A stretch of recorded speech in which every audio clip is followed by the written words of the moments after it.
Hello guys, ayun po guys, tayo ay napadaan sa bilihan ng kakanin. Ayan, bili-bili tayo pag may time.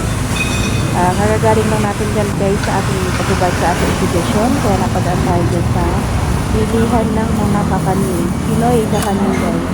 Ayan guys, ang sarap niyan guys, kaya lagi ako nabibili na. Kaya lang, minsan binipigilan ko rin ang sarili ko guys, kasi diba, masyado matamis kasi yan, kaya medyo hinihingi tayo sa sugar.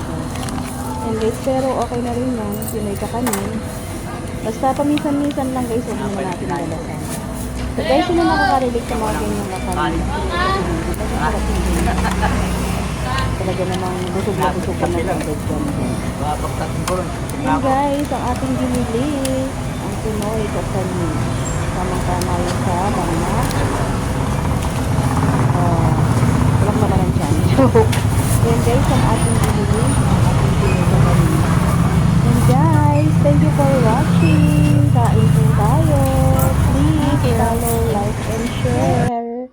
Maraming salamat sa inyo guys. Ayan po, nakain ng kainday nyo. Bye guys. God bless po. Ingat po ang lahat. Bye.